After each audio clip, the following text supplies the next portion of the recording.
నమస్కారం. ఎన్సీన్యూస్కి స్వాగతం. వార్తలకు వెలుముగా హెడ్లైన్స్. ఎన్నికల నిర్వహణ ఏర్పాట్లలో డిచ్పల్లి సిఎంసి మెడికల్ కళాశాలను పరిశీలించిన collector Rajiv Gandhi Hanumanthu. Municipal chairman పదవి పీఠంపై కొలిక్కిరాని అవిశ్వాసం. జనవరి 4న తేలనున్న భవితవ్యం. ఆర్మూర్ పట్టణంలో ఫుట్పాత్పై పండ్ల దుకాణాలు ఏర్పాటు చేసిన ట్రాఫిక్ అంతరాయానికి పాల్పడుతున్న దుకాణాలను తొలగించిన బల్దియా మరియు పోలీస్ అధికారులు.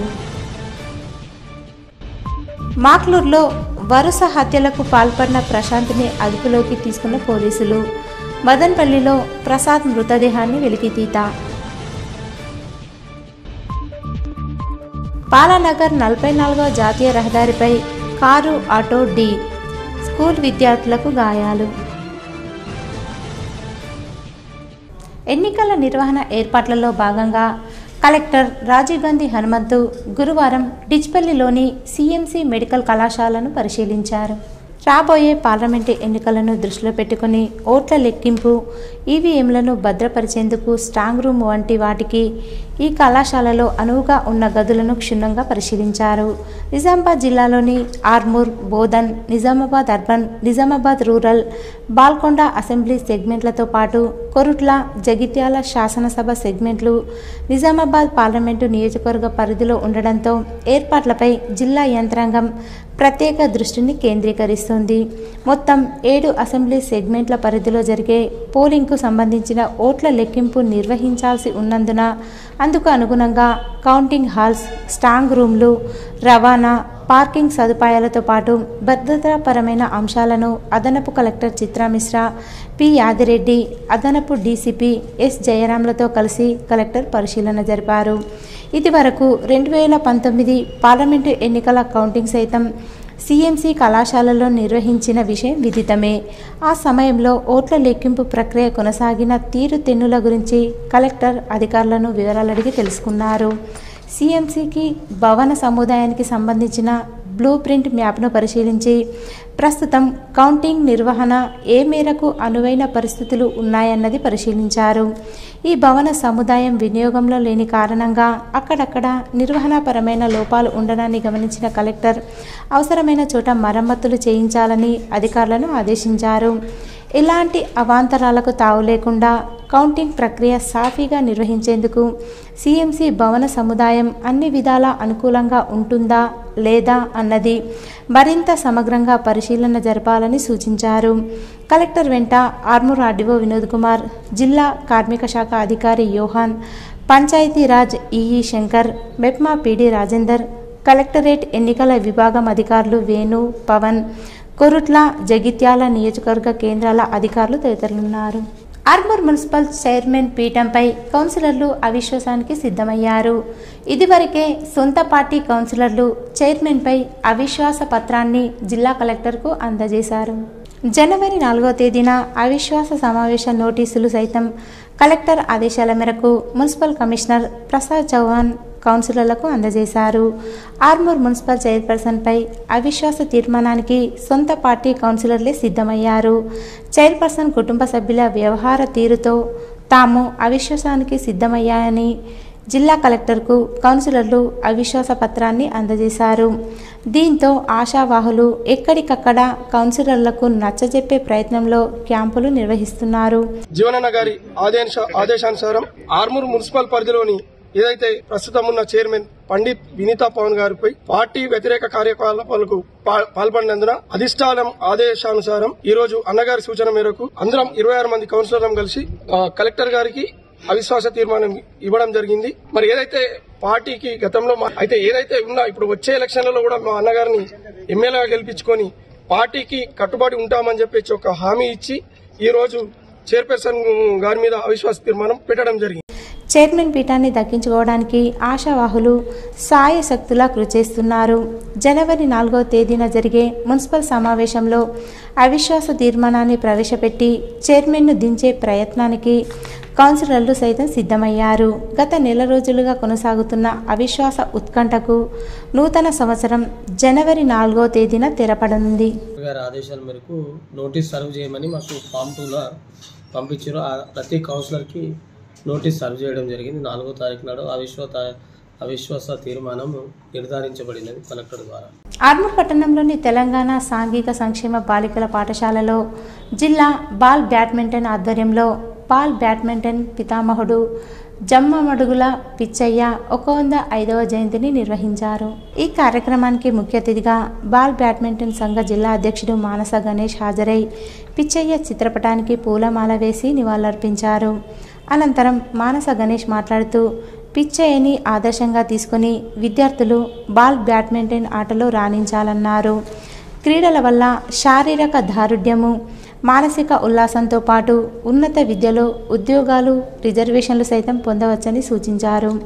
ఈ కార్యక్రమంలో principal Bhuvaneswari, vice principal Sujatha, Spandana, ball badminton సంఘం కోశాధికారి Rajeshwar, PT Swapna, PET Bhagya, Geetha, senior ball badminton క్రీడాకారుడు Karthik, women ball badminton team సభ్యులు, క్రీడాకారులు తదితరులు పాల్గొన్నారు.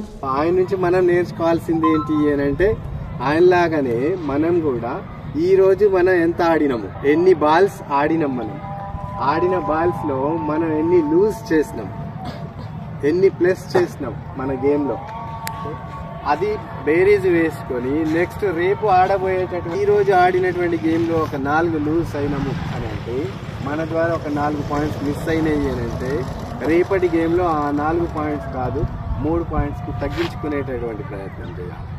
నెక్స్ట్ ఎల్లుండి ఇంకా కొంచెం ప్రయత్నం చేయాలి. ఆ విధంగా ప్రయత్నం చేసి మంచిగా స్కిల్స్ పెంపొందించుకొని మనకి ఇక్కడ మంచి అవకాశం ఇచ్చినటువంటి క్యాంప్కి అవకాశం ఇచ్చి ఉపరాష్ట్రపతి రాజ్యసభ చైర్మన్ జగదీష్ ధన్ఖడ్ను అవమానపరుస్తూ తృణమూల్ కాంగ్రెస్ ఎంపీ కళ్యాణ్ బెనర్జీ తీరును ఖండిస్తూ ఆర్మూర్ పట్టణంలోని అంబేద్కర్ చౌరస్తాలో బీజేపీ పార్టీ ఆధ్వర్యంలో నిరసన కార్యక్రమాన్ని చేపట్టారు. ఈ సందర్భంగా సీనియర్ నాయకులు పుప్పాల శివరాజ్, జిల్లా అధికార ప్రతినిధి అనిల్, పట్టణ అధ్యక్షుడు ఉదయ్లు మాట్లాడుతూ రాజ్యసభ చైర్మన్ ఉపరాష్ట్రపతిపై తృణమూల్ కాంగ్రెస్ ఎంపీ కళ్యాణ్ బెనర్జీ మిమిక్రీ చేస్తూ వ్యంగ్యంగా వ్యవహరించడం, అక్కడే ఉన్న కాంగ్రెస్ పార్టీ ఎంపీ రాహుల్ గాంధీ వాటిని సెల్ ఫోన్లో చిత్రీకరించడం అప్రజాస్వామికమని, వెంటనే తృణమూల్ కాంగ్రెస్ ఎంపీ కళ్యాణ్ బెనర్జీని, కాంగ్రెస్ ఎంపీ రాహుల్ గాంధీని పార్టీ నుండి సస్పెండ్ చేయాలని డిమాండ్ చేశారు. రాజ్యసభలో హుందాగా వ్యవహరించవలసిన వ్యక్తులే క్రమశిక్షణ లేకుండా చేష్టలు చేయడం సమాజానికి సిగ్గుచేటని, సంబంధిత పార్టీలు దీనిపై చర్యలు తీసుకోవాలని హెచ్చరించారు. ఈ కార్యక్రమంలో బీజేపీ, బీజేవైఎం వివిధ మోర్చాల నాయకులు, కార్యకర్తలు తదితరులున్నారు. భారతీయ జనతా పార్టీ ఆర్మూర్ పట్టణ శాఖ తీవ్రంగా పరిగణిస్తూ ఈరోజు దేశం మొత్తం మీద, రాష్ట్రం మొత్తం మీద నిరసన కార్యక్రమంలో భాగంగా వారిని వెంటనే పార్లమెంటు నుంచి, రాజ్యసభ నుంచి డిస్మిస్ చేయాలని, వారు 6 సంవత్సరాల వరకు ఎన్నికలో పోటీ చేయకుండా నిరోధించాలని చెప్పేసి భారతీయ జనతా పార్టీ డిమాండ్ చేస్తుంది. నిరసన కార్యక్రమం చేస్తున్నాం. ఇండియా కూటమిని తక్షణమే వాళ్ళందరూ ఎంపీల్ని నిన్న ఏదైతే భారత రాజ్యాంగ పట్ల ఉపరాష్ట్రపతిని ఏదైతే ఆహ్వానించారో దీనికి భారతీయ జనతా పార్టీ ఖండిస్తున్నారు. ఆర్మూర్ మున్సిపాలిటీ పరిధిలో ఉన్నటువంటి అంబేద్కర్ చౌరస్తా వద్ద అంబేద్కర్ విగ్రహం ముందు ఈ యొక్క ఏదైతే అవమానం జరిగిందో రాష్ట్ర ఉపరాష్ట్రపతికి, రాజ్యసభ చైర్మన్ కు, దాన్ని తీవ్రంగా ఖండిస్తూ వెంటనే ఈ రాహుల్ గాంధీని, అదేవిధంగా ఆ తృణమూల్ కాంగ్రెస్ ఎంపీ అయినటువంటి కళ్యాణ్ బెనర్జీని ఈ యొక్క సభల నుండి సస్పెండ్ చేయాలని చెప్పి భారతీయ జనతా పార్టీ డిమాండ్ చేస్తారు. ఆర్మూర్ కొత్త బస్టాండ్ ఎదుట రోడ్డును ఆక్రమిస్తూ అక్రమంగా ఏర్పాటు చేసిన పండ్ల దుకాణాలను మున్సిపల్, పోలీసు అధికారులు తొలగించారు.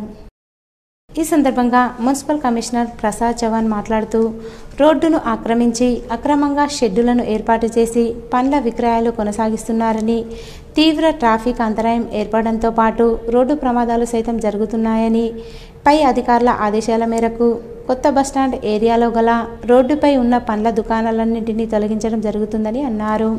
ఇకపై రోడ్డు ఆక్రమిస్తూ ఎవరు దుకాణాలు పెట్టినా వారిపై కఠిన చర్యలు తప్పవని హెచ్చరించారు. ఈ కార్యక్రమంలో SHO Suresh Babu, SI Gangadhar, municipal DE Bhumeshwar, sanitary inspector Mahesh, town planning అధికారి హరీష్, మున్సిపల్ సిబ్బంది, కానిస్టేబుల్ తదితరులున్నారు. ఈరోజు మా టౌన్ ప్లానింగ్ సిబ్బంది మరి ఇంజనీరింగ్ సిబ్బంది శానిటరీ బస్టాండ్ దగ్గర అంతరాయం ప్లస్ మధ్య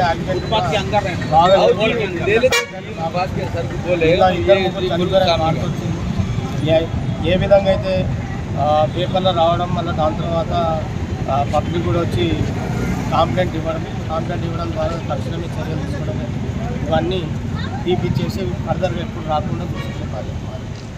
ఇంకొకసారి మీరు ఇట్లా ఏమైనా ఫర్దర్ చర్యలు తీసుకుంటాం. ఈసారి బాగా తీపిచ్చేసి ఇంకోసారి ఫర్దర్ పెట్టకుండా చూసుకుంటాం. బ్లడ్ క్యాన్సర్ వ్యాధితో బాధపడుతున్న ఇర్ఫాన్ అనే యువకుడి కుటుంబానికి సిద్ధి వినాయక మహిళా సంఘాలు చేయుతుగా నిలిచి బియ్యాన్ని, ఆర్థిక సహాయాన్ని అందజేశారు. ఆర్మూర్ పట్టణంలోని మామిడిపల్లిలో సిద్ధి వినాయక SLF గంగామణి ఆధ్వర్యంలో క్యాన్సర్ వ్యాధితో బాధపడుతున్న ఇర్ఫాన్కు బియ్యాన్ని మరియు ఆర్థిక సహాయాన్ని మహిళా సంఘాల సభ్యులు అందించారు. అనంతరం వారు మాట్లాడుతూ గుప్పెడు బియ్యం ద్వారా నిరుపేద కుటుంబానికి ఎప్పుడూ ఆర్థిక సహాయం అలాగే బియ్యం అందించి వారికి అండగా నిలవడంలో మహిళా సంఘం ముందుందని చెప్పారు. దాతలు ఎవరైనా ముందుకు వస్తే ఇంకా సేవా కార్యక్రమాలు చేస్తామని పేర్కొన్నారు. ఈ కార్యక్రమంలో సభ్యులు పల్లవి, పద్మ, శిరీష, వాణి, జమున తదితరులున్నారు. ఈసారి వీళ్ళ బాబుకు క్యాన్సర్ ఉందని తెలియగానే మా వంతుగా మాకు తోచినంత సహాయంగా బియ్యాన్ని, కొంచెం అంత ఆర్థిక సహాయాన్ని అందించడం జరిగింది.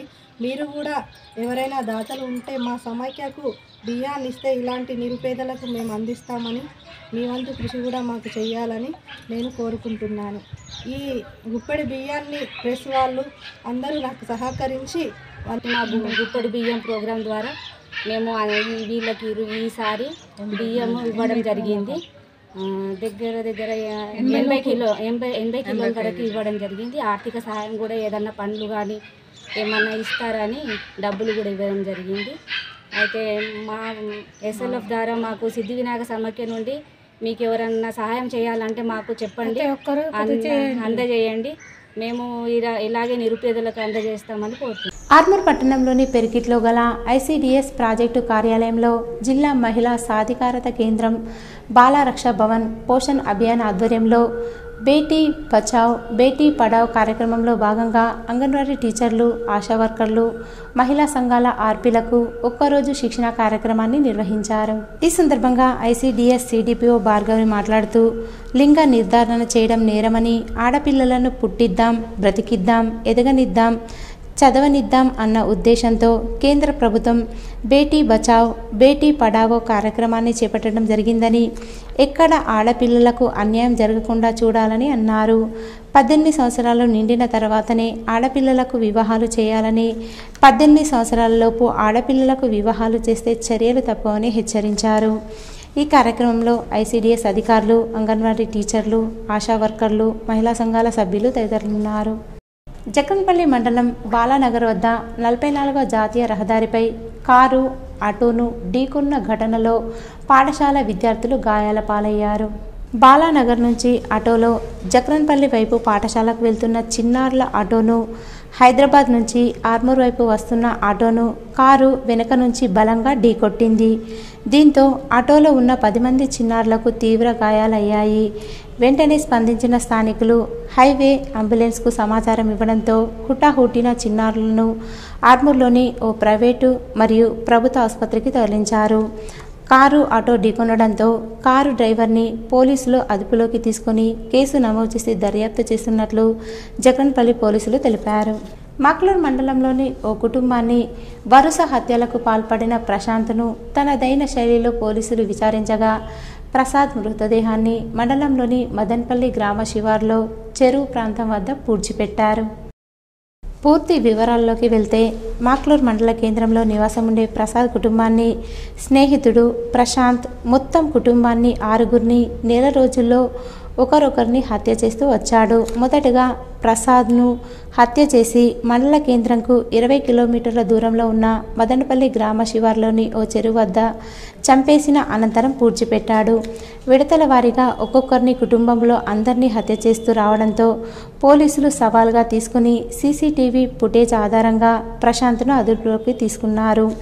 ఇంటరాగేషన్ చేసి విచారించగా ఎవరెవరిని ఎక్కడెక్కడ చంపాడు అన్న విషయాలను పోలీసులకు చెప్పడంతో నివ్వెరపోయారు. ప్రసాద్ అతని భార్యను, పిల్లలను, చెల్లిని చంపిన ప్రాంతాలను పోలీసులకు చూపించాడు. నేడు పోలీసులు ప్రసాద్ మృతదేహాన్ని బయటకు తీసి పోస్టుమార్టం నిర్వహించి కేసు విచారణపై పోలీస్ బృందాలు ప్రత్యేక దృష్టి సారించాయి. ఇప్పుడు దీన్ని అన్ని సబ్సిక్వెంట్గా జరుగుతున్నాయి. ఇంకొకటి గోదావరి బ్రిడ్జ్లో ఇతని యొక్క భార్యని అక్కడ పడేసిన అన్నట్టు సమాచారం ఉంది. వీళ్ళు అక్కడ బాసరా పోలీస్ స్టేషన్లో కంప్లైంట్ ఇవ్వడం జరుగుతుంది. కంప్లైంట్ తర్వాత దర్యాప్తులో భాగంగా దాన్ని కూడా ట్రేస్ చేయడం జరుగుతుంది. మోర్తాడ్ మండలం తిమ్మాపూర్ గ్రామంలో సీనియర్ పురుషుల బాల్ బ్యాడ్మింటన్ ఉమ్మడి నిజామాబాద్ జిల్లా జట్టుకు శిక్షణ శిబిరం ప్రారంభించడం జరిగిందని ఉమ్మడి నిజామాబాద్ జిల్లా బాల్ బ్యాడ్మింటన్ సంఘ ప్రధాన కార్యదర్శి శ్యామ్ తెలిపారు. ఈ నెల 23వ తేదీ నుండి 25వ తేదీ వరకు హిందుస్థాన్ ఏరోనాటికల్ లిమిటెడ్ గ్రౌండ్స్ సికింద్రాబాద్లో జరిగే 69వ రాష్ట్ర స్థాయి పురుషులు, మహిళా బాల్ బ్యాడ్మింటన్ క్రీడా పోటీలకు ఎంపికైనటువంటి నిజామాబాద్ జిల్లా పురుషుల జట్టుకు తిమ్మాపూర్ గ్రామంలో శిక్షణా శిబిరాన్ని ప్రారంభించారు. క్రీడల వల్ల శారీరక, మానసిక వికాసం లభిస్తుందని, యువత క్రీడల్లోనూ రాణించాలని, నిజామాబాద్ జిల్లా జట్టు ప్రథమ స్థానంలో నిలవాలని పాఠశాల ప్రధానోపాధ్యాయుడు సమ్మిరెడ్డి ఆకాంక్షించారు. ఈ కార్యక్రమంలో ఉప సర్పంచ్ నవీన్, గ్రామాభివృద్ధి కమిటీ సభ్యులు రాజేందర్, లక్ష్మణ్, సందీప్, క్రీడాకారులు తదితరులు పాల్గొన్నారు. Senior camp seniors plus juniors ఇందులో కంబైన్డ్ ఆడడం జరిగింది. లాస్ట్ ఇయర్ మనము జూనియర్స్లో విన్నర్స్ రాష్ట్ర స్థాయి క్రీడా పోటీల్లో నిజామాబాద్ జట్టు విన్నర్స్గా నిలిచింది. అడిగిన దానికి ఏదానికైనా కానీ గ్రామాభివృద్ధి కమిటీ సభ్యులు స్కూల్ విషయంలో కానీ ఏదైనా టోర్నమెంట్ విషయంలో కానీ మొన్న అండర్ 17 హెచ్జిఎఫ్ అండర్ 17 టోర్నమెంట్ నిర్వహించుకోవడానికి ఫుడ్ ప్రొవైడ్ చేయడం జరిగింది. ఎందుకంటే వీళ్ళు ప్రోత్సహిస్తే మీరు ప్రోత్సహిస్తేనే క్రీడాకారులు బయటకు వస్తారు. ఎక్కడ కూడా టోర్నమెంట్స్ నిర్వహించకపోవడం వల్ల కూడా క్రీడాకారులు అంటే బయటికి రారు వాళ్ళు. 2017వ సంవత్సరంలో ముప్కాల్ వద్ద 44వ జాతీయ రహదారిపై షేక్ వాహిద్ అనే వ్యక్తి అజాగ్రత్తగా వాహనాన్ని నడిపి ద్విచక్ర వాహనాన్ని ఢీకొనగా అబ్దుల్ రఫీక్, షేక్ ఇర్ఫాన్ అనే వ్యక్తులు మృతి చెందడంతో సదరు వ్యక్తికి 2 సంవత్సరాల జైలు శిక్ష పడింది. 2010లో జరిగిన రోడ్డు ముప్కాల్ వద్ద బొలోరే వాహనం ద్విచక్ర వాహనాన్ని ఢీకొన్న ఘటనలో అబ్దుల్ రఫీక్, షేక్ ఇర్ఫాన్ అనే 2 వ్యక్తులు అక్కడికక్కడే చనిపోయారు. ప్రమాదానికి కారకుడైన బొలోరే వాహన డ్రైవర్ షేక్ వాహిద్పై 5 సంవత్సరాల పాటు విచారణ కొనసాగింది. అజాగ్రత్తగా వాహనం నడిపి 2 మృతికి కారకుడైన షేక్ వాహిద్కు 2 సంవత్సరాల కఠిన కారాగార శిక్ష విధిస్తున్నట్లు అదనపు సివిల్ జడ్జి దీప్తి తీర్పునిచ్చారు. మాక్లూర్ మండలం కల్లెడ గ్రామంలో ప్రభుత్వ పాఠశాలలో 10వ తరగతి చదువుతున్న తన కొడుకును రఘునాథ్ని అదే తరగతిలో చదువుతున్న 5 విద్యార్థులు కిరాతకంగా దాడి చేశారని విద్యార్థి తల్లి మాక్లూర్ పోలీస్ స్టేషన్లో ఫిర్యాదు చేసింది. తన కొడుకుని రోజు గంజాయి సేవించమని తోటి విద్యార్థులు ఇబ్బందులకు గురి చేసేవారని తల్లి దేవి మీడియాతో వాపోయింది. తమ కల్లెడ గ్రామంలో యువకులు విపరీతంగా గంజాయి సేవిస్తారని తెలిపింది. శనివారం రోజు పాఠశాలలో మొదలైన విద్యార్థుల మధ్య గొడవ విద్యార్థి ప్రాణాలపైకి వచ్చింది. విద్యార్థుల చేతిలో దాడికి గురైన విద్యార్థి జిల్లాలోని ప్రైవేట్ ఆసుపత్రిలో చికిత్స పొందుతున్నట్లు కుటుంబ సభ్యులు తెలిపారు. శనివారం రోజు పాఠశాలలో దాడి చేసిన తోటి విద్యార్థులు మళ్ళీ పాఠశాల పక్కనే ఉన్న కెనాల్ వద్దకు తీసుకువెళ్లి విపరీతంగా కొట్టారని అన్నారు. సాయంత్రం సమయంలో అందరూ చర్చించి మాట్లాడదామని విద్యార్థులను పిలిస్తే మళ్ళీ వచ్చి దాడి చేశారని రఘునాథ్ అన్న సుధీర్ వాపోయాడు. గ్రామంలో విచ్చలవిడిగా గంజాయి సరఫరా చేస్తున్న వారిని పోలీసులు అదుపులోకి తీసుకొని గ్రామంలో గంజాయిని అరికట్టాలని గ్రామస్తులు కోరుతున్నారు. మా తమ్ముడు 10వ తరగతి చదువుతుండు. మా 10వ తరగతి చదివేటప్పుడు కొన్ని కండిషన్స్ మా బాగాలేవు తమ్ముడి. అయితే తమ్ముడికి కొన్ని గొడవలలో ఇరికిస్తున్నారు. ఆ గొడవలల్లో తమ్ముని లాగి చిన్న విషయం పెద్ద విషయానికి తమ్ముడికి విసిగించుకుంటా చిన్న విషయాన్ని పెద్ద చేసుకుంటా తమ్ముని కొడుతురు. అయితే శనివారం రోజు సాయంత్రం మధ్యాహ్నం స్టార్ట్ అయింది లొల్లి. బలవంతం చేస్తే మావాడు తాగా చేయని అని అంటే ఎందుకు తాగా అనుకుంటా గుద్దిరు. మళ్ళీ తర్వాత ఒకసారి ఏడ్చుకుంటూ కూర్చున్నాడు. అయితే ఏమైందిరా నాన్న అంటే వీళ్ళు పిలుస్తున్నారు, ఇట్లా తాగమంటున్నారు, తాగకపోతే బయ్యాడు అంటున్నారు, ఆడోడు అంటున్నాడు, ఆడంగి వేదవా అంటున్నారు. నాకు అట్లా ఎంత లజ్జ అనిపిస్తుంది. అమ్మ నేను స్కూల్కి పోను కూడా అంటే నాన్న ఇప్పుడు 10th అవరా అట్లా ఇట్లా పోరా నానంటే నాకు ఓలతో మాట్లాడినా కానీ వాళ్ళని పక్కకు తీసుకుపోయి గుద్దుతున్నారు. మళ్ళీ నేను ఒకవేళ నాకు ఏదన్నా ఆడ రాయంగా కానీ ఏదన్నా సబ్జెక్ట్ ఏదన్నా అర్థం కాక ఎవరికన్నా నేను మాట్లాడినా కానీ ఎందుకు మాట్లాడినారు నువ్వు అని పక్కల లేసుకుంటూ గుద్దుతున్నారు. వాళ్ళు రోజు నాకు ఇదే టార్చర్ ఉన్నది. నగరంలోని 6వ డివిజన్ అమరుల పార్క్ మరియు న్యూ ఎన్జిఓస్ కాలనీలో ఏర్పాటు చేస్తున్న పంచతత్వ పార్కులను మరియు 22వ డివిజన్లోని బస్వా గార్డెన్ వెనుకాల గల పార్కులను మేయర్ మున్సిపల్ సిబ్బందితో కలిసి పర్యవేక్షించారు. పార్కులను ఎప్పటికప్పుడు శుభ్రంగా ఉంచాలని, ప్రజలకు సౌకర్యవంతంగా ఉండే విధంగా ఏర్పాటు చేయాలన్నారు. పార్కులలో ఏర్పాటు చేసిన ఓపెన్ జిమ్లను పరిశీలించి ఉపయోగంలో లేని పరికరాలను త్వరితగతిన మరమ్మతులు చేసి ప్రజలకు అందుబాటులోకి తేవాలని అధికారులను ఆదేశించారు. మేయర్ మాట్లాడుతూ ప్రజలకు ఉల్లాసంగా ఉండడానికి ప్రతి ఒక్క డివిజన్లో ఒక పార్కు ఉండే విధంగా ప్రణాళికలు రచించి ఏర్పాటు చేశామని, అందులో పిల్లలు ఆడుకునేందుకు వీలుగా ఆట వస్తువులను అందుబాటులో ఉంచామని అన్నారు. స్థానికంగా ఉన్న ప్రజలు పార్కులను ఉపయోగించుకోవాలని సూచించారు. రుద్రూర్ మండల కేంద్రంలోని శశిరేఖ గార్డెన్ ఫంక్షన్ హాల్లో మోస్రా, చందూర్, వర్ణి, రుద్రూర్, కోటగిరి, పోతంగల్ మండలాలకు సంబంధించిన కళ్యాణలక్ష్మి, షాదీ ముబారక్ చెక్కులను పంపిణీ చేశారు. ఈ సందర్భంగా ఎమ్మెల్యే పోచారం శ్రీనివాసరెడ్డి మాట్లాడుతూ ప్రజాప్రతినిధులు మారింది రాష్ట్రంలో మాత్రమే, బాన్స్వాడలో కాదని ఆయన అన్నారు. గ్రామ స్థాయిలోని ప్రజాప్రతినిధులు లబ్ధిదారుల ఎంపికలో పారదర్శకంగా వ్యవహరించాలన్నారు. బాన్స్వాడ నియోజకవర్గంలో గ్రామ స్థాయిలో ఉన్న సర్పంచులు అధైర్యపడవద్దని ఆయన సూచించారు. ఈ కార్యక్రమంలో 6 మండలాలకు సంబంధించిన అధికారులు, ప్రజాప్రతినిధులు, లబ్ధిదారులు పాల్గొన్నారు. పరిశీలించినటువంటి దరఖాస్తు ఎక్కువ చేసిన అధికారులు ఎక్కువ చేసిన దరఖాస్తులు మాత్రమే ఈరోజు ఇవన్నీ. ఈ కొత్త ప్రభుత్వం తుల మందాలకి స్టార్ట్ కాలేదు. 2 దరఖాస్తు ఎట్లా పెట్టుకోమంటారు, ఏం చేస్తారు, తుల మందానికి అడకలు తెస్తారు చూడాలి. అది మొదలు కాలేదు ఆ దుకాణం. ఇది పాత ప్రభుత్వం ద్వారా తీసుకొని ఈరోజు ఇవ్వబడుతూ ఉన్నాయి. రెంజల్ మండలంలోని బోర్గాం ప్రాథమిక పాఠశాలలో వికసిత భారత్ కార్యక్రమాన్ని అధికారులు నిర్వహించారు. ఈ కార్యక్రమానికి ముఖ్య అతిథిగా జెడ్పీటీసీ మేక విజయ పాల్గొన్నారు. ఈ సందర్భంగా జెడ్పీటీసీ విజయ మాట్లాడుతూ వికసిత భారత్ కార్యక్రమంలో భాగంగా కేంద్ర ప్రభుత్వం ప్రవేశపెట్టిన అనేక సంక్షేమ పథకాలపై ప్రజలకు అవగాహన కల్పించడం జరుగుతుందన్నారు. కేంద్ర ప్రభుత్వం ద్వారా ముద్రా యోజన కింద చిరు వ్యాపారులకు ఆర్థిక సహాయాన్ని అందించడం జరుగుతుందన్నారు. అలాగే ఉజ్వల యోజన కింద మహిళలకు సిలిండర్ వంటి సబ్సిడీపై అందించడం జరుగుతుందన్నారు. ఎవరికైనా ఉజ్వల యోజన కింద గ్యాస్ సిలిండర్ లేనట్లయితే వికసిత్ భారత్లో పేరు నమోదు చేసుకోవాలని ఆయన సూచించారు. అలాగే ఆయుష్మాన్ భారత్, విశ్వకర్మ యోజన పథకాలు మరియు సుకన్య యోజన పథకాలను ప్రజలు సద్వినియోగం చేసుకోవాలన్నారు.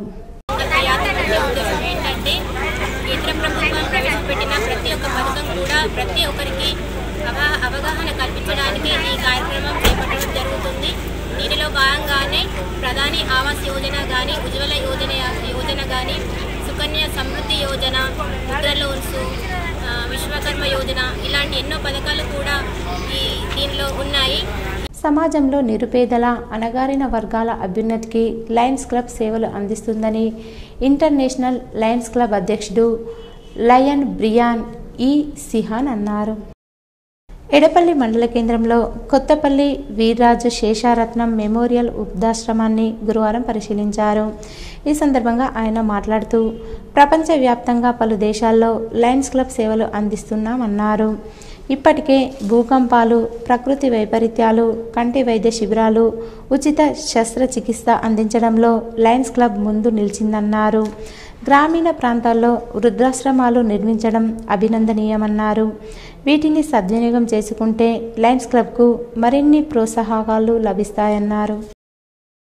బోధన్ పట్టణంలోని ప్రభుత్వ జూనియర్ కళాశాల యందు కళాశాల యాజమాన్యం తరపున స్టూడెంట్ ఫెస్టివల్ నిర్వహించారు.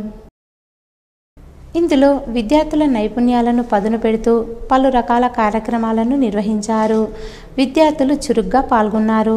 అతిథులుగా ఆర్డీఓ రాజాగౌడ్, మున్సిపల్ చైర్పర్సన్ తూము పద్మా శరత్ రెడ్డి, ఎంఈఓ నాగనాథ్, నగేష్, కళాశాల ప్రధాన అధ్యాపకురాలు నిక్కత్ కౌసర్, కళాశాల అధ్యాపక బృందం, విద్యార్థులు తదితరులు పాల్గొన్నారు.